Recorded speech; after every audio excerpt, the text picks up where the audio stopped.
Good morning to all my students of class 12 science. Now today we will discuss the questions regarding to the application of integration in first exercise. So open the page number in your NCERT for the first exercise. In first exercise we have a simple curve. Clear? So exercise 8.1 and page number 365. In this, we have the first question. Find the area of the region bound by the curve y square is equals to x and the line x equals to 1 and x equals to 4. Clear? And the x-axis in the first quadrant. So we have here some limitation. First of all, in question number 1, exercise 8.1.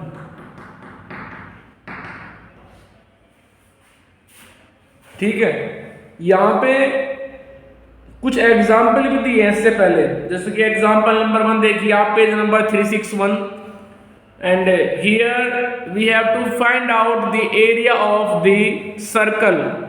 ठीक है, तो इन्होंने यहाँ पे लिखा है कि भी 4 times 0 to a y dx। जरा ध्यान से देखिए आप नीचे इसके आंसर में 4 times 0 to a y dx। उसके बाद इन्होंने कर्व, क्योंकि कर्व क्या है यहाँ पे सर्कल है जिसको स्ट्रिप टच कर रही है and strip is vertical in the first quadrant. So we have to end of the strip, first end is touching the X axis and second end of the strip is touching the circle.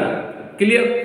So with the help of both endpoints we can find the relevant data. On the x-axis, strip is moving from 0 to a. Clear? मैं बात कर रहा हूँ अभी question example number 1 की। ठीक, question बाद में आएंगे अभी हम। तो एग्जाम्पल नंबर 1 में जो आपकी स्ट्रिप है वो मूव करेगी फर्स्ट क्वाड्रेंट में 0 से a तक। हम सिर्फ निकालेंगे यहाँ पे एरिया फर्स्ट क्वाड्रेंट का, क्योंकि ये कर्व सिमेट्रिकल है about the X axis as well as Y axis. जितना x से ऊपर है उतना नीचे है, जितना y के लेफ्ट में उतना ही y के राइट में। So we will find the area only in first quadrant and then multiply by 4 will represent the total area of the circle. उसको हम 4 से मल्टीप्लाई कर देंगे and that will represent the total area of that circle. So we will move in first quadrant from 0 to a and is another end of strip will touch the curve and curve is circle. So with the help of circle we can find the value of y and put that value of y into 4 times 0 to a y dx, and then by using the formula of integration you can find the value of this area. Clear? चलिए इसके बाद जो second example है जिसको ध्यान से देखिए आप। In second example we have a ellipse x square upon a square plus y square upon b square is equals to 1। This is a ellipse. यहाँ पे कुछ भी कंडीशन नहीं दी है कि a ग्रेटर देन है b से या फिर b ग्रेटर देन है a से। So whenever condition is not given then you can assumed that ellipse in a horizontal way। यदि कोई कंडीशन वहां पे नहीं दी गई है कि भाई a ग्रेटर देन है या फिर b ग्रेटर देन है तो जनरली उसको आप हॉरिजॉन्टल ही मान करके चलें। Now find the area of this horizontal ellipse। So we will find the area only in first quadrant, the area of the ellipse which lies in first quadrant and multiply by 4 that area. So in this way after multiplication by 4 we have the total area of that ellipse. Clear? We have two end of the vertical strip, one end will touch the x-axis while another end touch the curve, और curve से निकालेंगे आप y की value जिसको आप रखेंगे, उसके बाद कर देना है उसको इंटीग्रेट। आप देख सकते हैं यहाँ से जब आप निकालेंगे y की वैल्यू तो वो आएगी b upon a under root a square minus x square. ठीक है, एग्जाम्पल नंबर 1 में जो क्वेश्चन सोल्व किया गया है, एग्जाम्पल 2 में भी इन्होंने किया है दोनों मेथड से। फर्स्ट क्वाड्रेंट में जो आप देख रहे हैं एरिया, वो कंप्लीटली लाई कर रहा है एक्स एक्सिस पर भी वाई एक्सिस पर भी। तो आपके पास दो रास्ते हैं, या तो आप डालिए स्ट्रिप को हॉरिजॉन्टल या फिर डालिए आप वर्टिकल, सेम आंसर आएगा।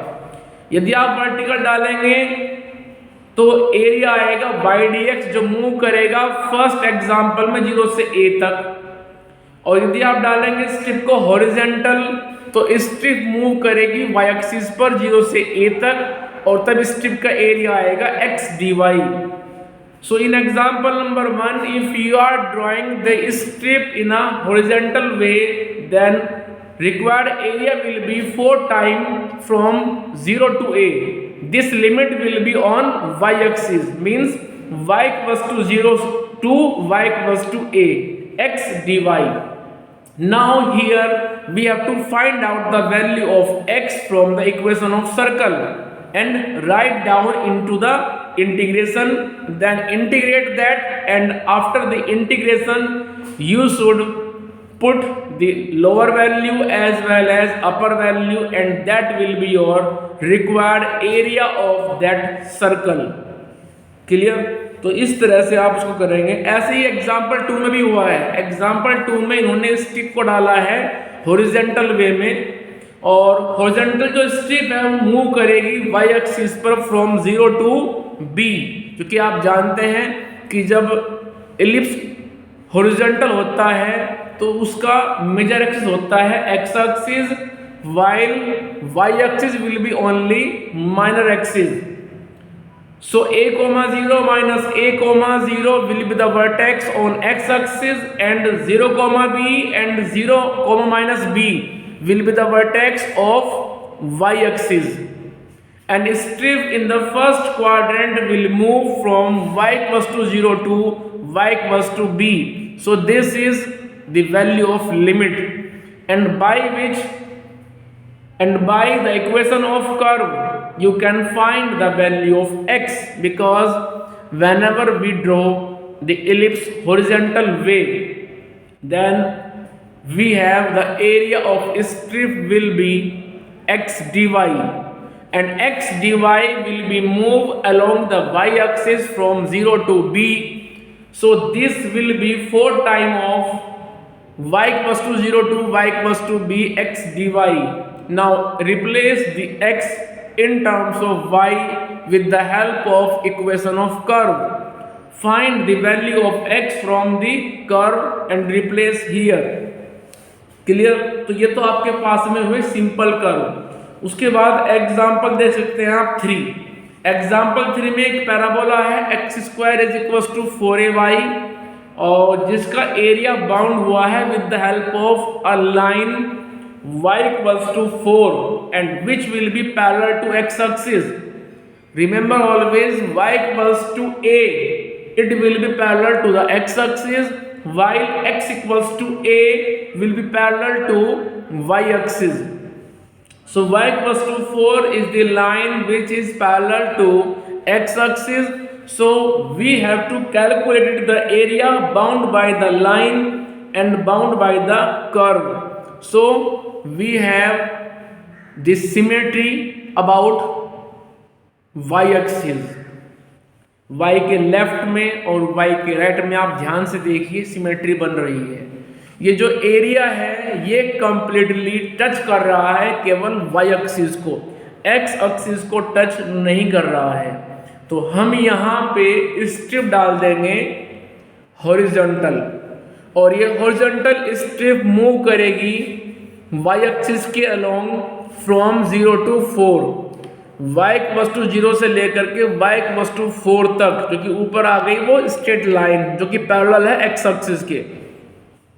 तो स्ट्रिप जाएगी y इक्वल्स टू 0 से y इक्वल्स टू 4 तक y एक्सिस के अलोंग y एक्सिस को टच करते हुए, उसका अनदर एंड टच करेगा कर्व को, and curve is y equals to x²। Curve means parabola. So parabola से निकालिए आप x की वैल्यू, क्योंकि स्ट्रिप का एरिया होगा x dy and x will be under root y। Clear. तो आप x की वैल्यू √y आप अपने कर्व में रखिए, सॉरी अपने इंटीग्रेशन में रखिए, उसको इंटीग्रेट कर दीजिए।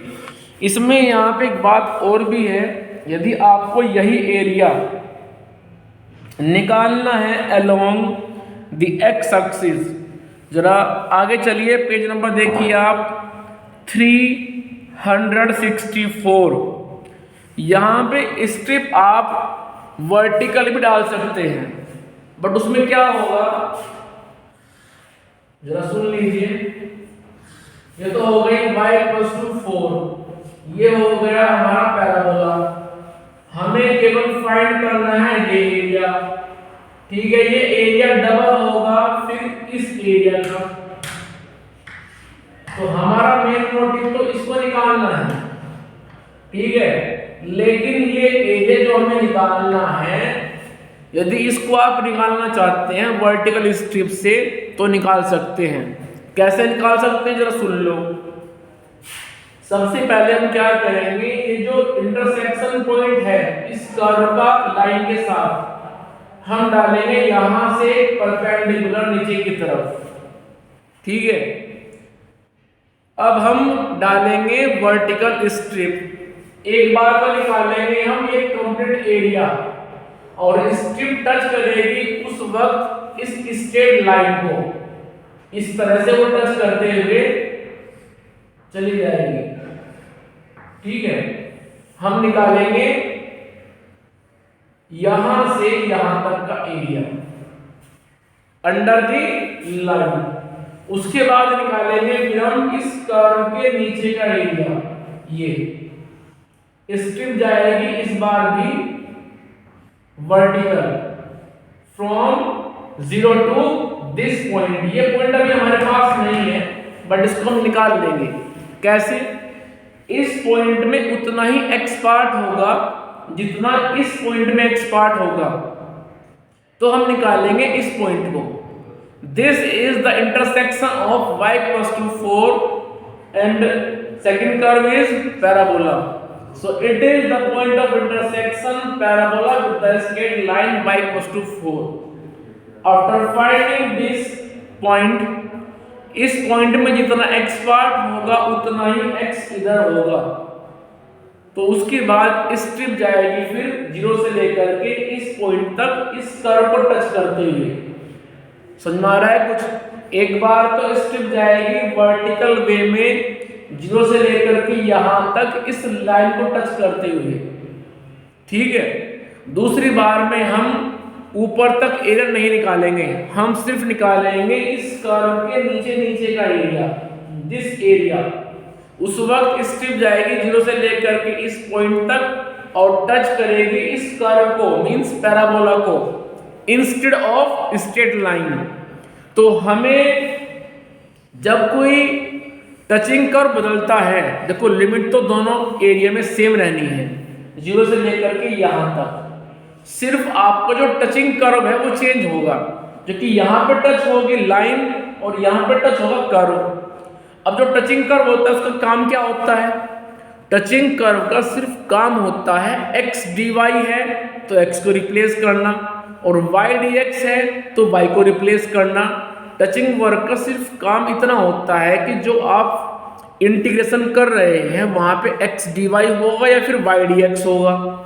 यदि y dx है तो y को रिप्लेस कीजिए आप टचिंग कर्व की हेल्प से, वहां से निकालिए y की value in terms of x, ला के रख दीजिए, इंटीग्रेट कर दीजिए, लिमिट रख दीजिए, आंसर आ जाएगा। यदि आप लेके चल रहे हैं x dy, मींस आपकी जो स्ट्रिप है वो फिलहाल हॉरिजॉन्टल है, तो x dy उसका एरिया आएगा।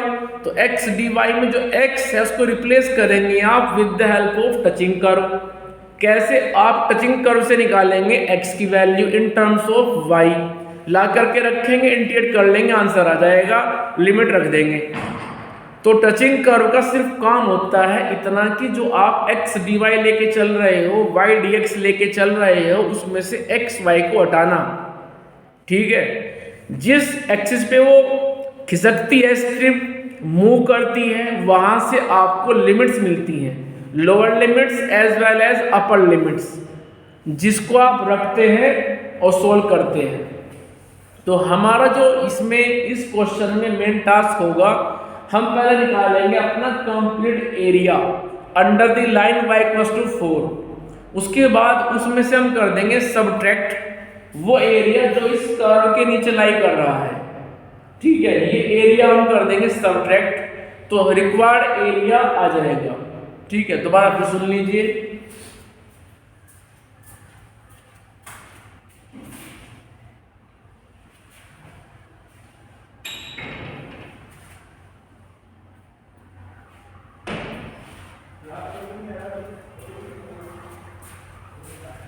सबसे पहले हम निकालेंगे y = 4 के नीचे वाला area from 0 to the line which is parallel to y axis. उसके बाद हम निकालेंगे सेकंड टाइम वो एरिया जो इस पैराबोला के नीचे और x एक्सिस से ऊपर लाई कर रहा है। फिर टोटल एरिया में से वो एरिया जो अंडर द पैराबोला है, under the parabola between the parabola and x axis, उसको हम सबट्रैक्ट कर देंगे तो रिक्वायर्ड एरिया आ जाएगा। तो इस तरह से भी आप वर्कआउट कर सकते हैं, जो कि क्वेश्चन में किया हुआ भी है। और ध्यान रहे क्वेश्चन में y और x को रिप्लेस करना, स्ट्रिप जिस कर्व को टच करेगी वहां से निकालेंगे आप x या y की वैल्यू, जिसको आप रखेंगे। चलिए इसके बाद हम चलते हैं अपनी एक्सरसाइज जो हमें शुरुआत करनी थी 8.1 और क्वेश्चन नंबर 1 देखिए आप।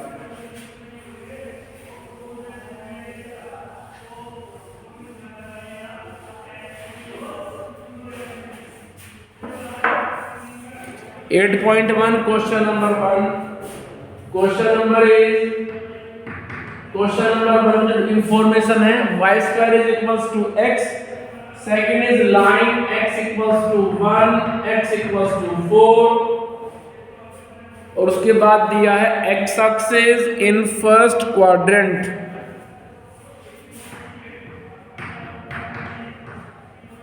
ठीक है, तो हमें यहाँ पे सिर्फ वो एरिया निकालना है जो पैराबोला और x = 1, x = 4 और x एक्सिस के बीच में लाई कर रहा है। तो सबसे पहले आप इंफॉर्मेशन को पढ़ें, समझें कौन सा कर्व है, कैसे बनेगा, कहां से जाएगा। उसके बाद उस कर्व को बनाएं। कैसे, आइए जरा। सबसे पहले बनेगा y² = x। y² = x is a parabola, और किस तरह का पैराबोला है, जैसे कि होता है y² = 4x। तो ये बन जाएगा कुछ इस तरह से। ठीक है, उसके बाद में लाइन ड्रॉ करें x = 1 as well as x = 4। x = 1, this is x = 1 and this is x = 4। So हमें अभी जो एरिया निकालना है वो एरिया हमारे पास ये है।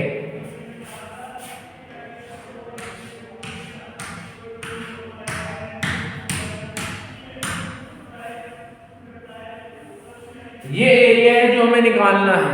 क्यों? क्योंकि ये area under the curve and x axis है, x = 1 से x = 4 दो इनके बीच में है। तो इस तरह से ये वो रिक्वायर्ड एरिया है जो हमें निकालना है। So this area completely lies on the x axis and strip will be vertical. हम स्ट्रिप डालेंगे इस बार वर्टिकल स्ट्रिप। ये वर्टिकल स्ट्रिप मूव करेगी x एक्सिस पर टच करते हुए इस कर्व को, and curve is y² = x। ठीक है, नाउ उसकी नेमिंग कर देते हैं। Suppose it is a, it is b, it is c, it is d। Required area is equals to area of A, B, C, D। हम निकालेंगे A, B, C, D ये area. जो curve और x axis के बीच में, उन दोनों line के बीच में है और एक्स एक्सिस से ऊपर है, फर्स्ट क्वाड्रेंट के अंदर लाई कर रहा है। चलिए आगे। So this can be written as from, अब देखो इस स्ट्रिप के दोनों एंड है, एक एंड जा रहा है एक्स एक्सिस पर फ्रॉम 1 to 4, दूसरा जा रहा है उस कर्व को टच करते हुए, तो दोनों एंड हमारे लिए यूजफुल है। तो हम लिखेंगे यहाँ पे कि x equals to 1 to x equals to 4, lower limit is 1, upper limit is 4। Strip कैसी है? स्ट्रिप हमारे पास वर्टिकल है। जब स्ट्रिप वर्टिकल है तो उसका एरिया क्या होगा? उसका एरिया हो जाएगा y dx। So y dx is the area of strip which is moving from 1 to 4। Clear? चलिए यहाँ जो टचिंग कर्व है वो क्या है? y square is equals to x। ये मैंने क्यों लिखा है इसके नीचे? इसने लिखा है कि यहाँ से y निकालेंगे और इधर रखना है अपने इंटीग्रेशन में, क्योंकि हम y को x के रेस्पेक्ट इंटीग्रेट नहीं कर सकते। So from 1 to 4 value of y will be power of x 1/2 dx, so it will be power 3/2 upon 3/2 after the integration from 1 to 4, and it will be 2/3, याद आएगा मेरे पास 3/2 4, 2/3 आप बाहर रखें। चलिए now replace the value of x, first of all upper value, then minus, then lower value। so रखिए 4 को, तो जब 4 को हम यहाँ पे रखेंगे 4 means to the power 2, तो ये आ जाएगा to the power 2 to the whole power 3/2 minus to the power 2, sorry, फिर रखेंगे हम 1 को, तो 1 to the power 3/2। चलिए आगे, उसको ऊपर लिखता हूं फिर 2/3।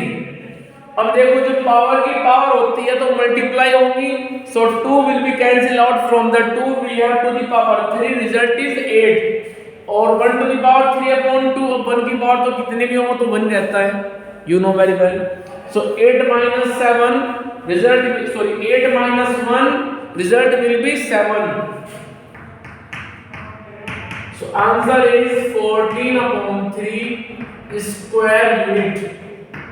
बाद में आप ये जरूर लिख करके आए स्क्वायर यूनिट, क्योंकि ये एरिया है, ठीक है, और एरिया में जो डायमेंशन होती है वो हमेशा होती है स्क्वायर यूनिट।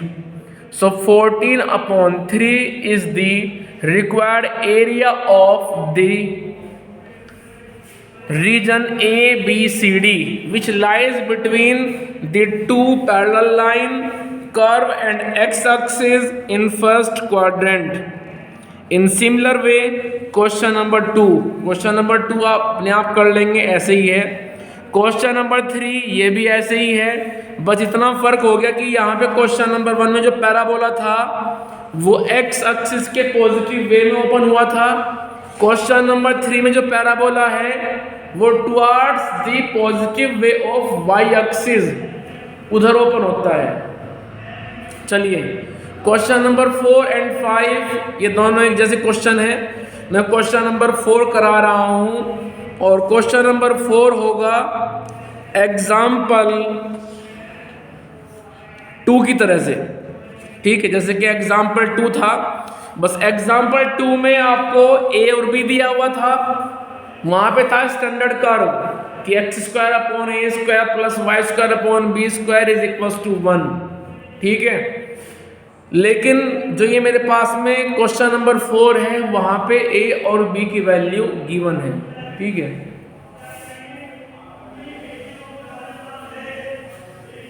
तो चलिए हम डिस्कस करते हैं फिलहाल question number 4। In question number 4, we have a ellipse of x² /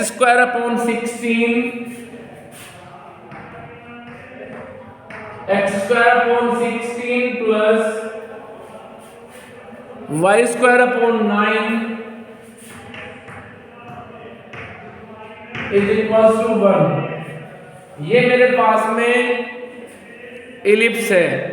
तो सबसे पहले तो आप इस इलिप्स को कन्वर्ट करें।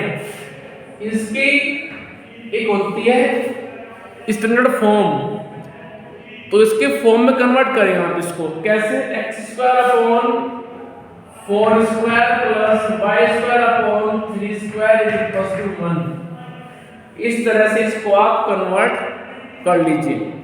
कन्वर्ट करने के बाद आपको आइडिया हो जाएगा कि एलिप्स वर्टिकल बनेगा या हॉरिजॉन्टल बनेगा, क्योंकि इसमें डिनोमिनेटर ऑफ एक्स स्क्वायर ज्यादा है डिनोमिनेटर ऑफ वाई स्क्वायर से, so it will be in the horizontal way like this. It will be major axis means a, 0 minus a, 0, 0, b, 0, minus b. It will be 2b, it will be 2a. चलिए, तो ये मेरे पास हो गया 4, 0, it is minus 4, 0, it is 0, 3, it is 0, minus 3. Clear? सो इस तरह से ये मेरे पास हो गए इसके वर्टेक्स। अब हमें निकालना है इसका एरिया, तो हम इसका जो एरिया निकालेंगे वो सारा नहीं निकालेंगे, सिर्फ निकालेंगे फर्स्ट क्वाड्रेंट का, ओनली फर्स्ट क्वाड्रेंट। उसको 4 से मल्टीप्लाई कर देंगे तो आ जाएगा रिक्वायर्ड एरिया। इसकी नेमिंग कर देते हैं OABC। required area is equals to 4 time of. अब देखो, स्ट्रिप डालने के यहाँ पे दोनों तरीके हो सकते हैं। स्ट्रिप यहाँ पे आप हॉरिजॉन्टल भी डाल सकते हो, वर्टिकल भी डाल सकते हो, इट्स योर चॉइस। मैं डाल रहा हूँ फिलहाल वर्टिकल स्ट्रिप। ये वर्टिकल स्ट्रिप मूव करेगी 0 से लेकर के 4 तक एक्स एक्सिस पर। सो लिमिट आ जाएगी x इक्वल्स टू 0 से x इक्वल्स टू 4 तक। क्योंकि ये स्ट्रिप वर्टिकल है, वर्टिकल स्ट्रिप का एरिया होता है y dx, हॉरिजॉन्टल का होता है x dy। So it is vertical, so area of this strip is now y dx। ठीक है? अब जिस कर्व के टच कर रही है उस कर्व से निकालेंगे आप y की वैल्यू, रखेंगे इधर, क्योंकि y को आप x के रेस्पेक्ट में इंटीग्रेट नहीं कर सकते। ये किसको टच कर रही है? टचिंग कर्व है मेरे पास x square upon 16 plus y square upon 9 is equal to 1। तो यहां से निकालेंगे आप y की वैल्यू, वो कितनी आएगी? निकालिए फटाफट। यहाँ से y की वैल्यू आ जाएगी equals to 1 minus x square upon 16। So y square equals to 9 time of 1 minus x square upon 16। इसका ले लीजिए एलसीएम, तो इसको आप ऐसे लिख सकते हैं कि 16 minus x square upon 16। So y square आ जाएगा, जो 16 है इसको बाहर निकालिए, means 9 upon 16 into 16 minus x square. ठीक है? So y is equal to 9 को लिख सकते हैं 3 का स्क्वायर, 16 होता है 4 का square, 16 minus x square. Clear? अब हमें तो y चाहिए, तो y के लिए हम क्या करेंगे? सुनो ध्यान से, स्क्वायर हटाना है, इधर लगाएंगे under root. So this implies y is equals to under root of 3 square upon 4 square into 16 minus x square. अब 3 स्क्वायर अपॉन 4 स्क्वायर में 3 अपॉन 4 बाहर निकाल लीजिए। सो y की जो वैल्यू आएगी वो 3 upon 4 under root 4 square minus x square, ये आएगी y की वैल्यू। अब इस y की वैल्यू को आप यहाँ पे रखिए, 3 अपॉन 4 की मल्टीप्लाई बाहर रखे हुए 4 में हो जाएगी, 4 से 4 कट जाएगा, 3 बचेगा। रही बात √4² माइनस एक्स स्क्वायर की, तो हमारे पास एक फॉर्मूला था इंटीग्रेशन के चैप्टर में √a² माइनस एक्स स्क्वायर। बस यहाँ पे 4 है, फॉर्मूले में होता है a। ठीक है, तो y की वैल्यू को रखिए which is 3/4 into 4² minus x square, और ये y की वैल्यू को रख करके आप उसको इंटीग्रेट कीजिए। पहले रखिए अपर वैल्यू, फिर रखिए लोअर वैल्यू, तो आपका रिक्वायर्ड आंसर आ जाएगा। तो इस तरह से आप एक्सरसाइज 1 को कंप्लीट कर देंगे आज। Clear? If you have any query, any doubt, then you can share your problem with me. ठीक है, इसको आप सॉल्व करेंगे। यहाँ पे एक क्वेश्चन है, क्वेश्चन नंबर 9, जिसमें लिखा हुआ है y is equals to modulus of x। तो मैं आपको बताया भी था पहले जो आप पढ़ रहे थे continuity, y equals to modulus of x को आप y equals to x and y equals to minus x लिख सकते हैं। तो y equals to modulus of x को आप y equals to minus x and y equals to x लिख करके दो स्ट्रेट लाइन बनेंगी। पहले आप ड्रॉ करेंगे y इक्वल्स टू x को, जो कि जाएगी फर्स्ट क्वाड्रेंट में बिल्कुल मिडिल में से, और ये एंगल बनाएगी x एक्सिस के साथ में 45।